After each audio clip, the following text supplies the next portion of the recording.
Hello everyone, welcome back to our channel Take It Simple. On today's video, I'm going to show you how to block spam on AOL Mail. It's very quick and easy, so let's get started.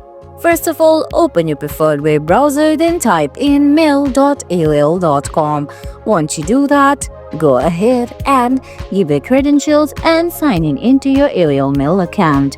Now on the screen, you can see Inbox option. Tap on the three-line menu on the top right corner, then scroll down and select Spam. Now, what you're gonna do is go to top left corner and select two letters and tap on Request Desktop Website. Once you do that, on a screen, you're gonna see it's enlarged. Now select Spam again. Once you do that, swipe left, then tap on the empty box. Now, scroll again and select More. From there, tap on Block Senders and select OK.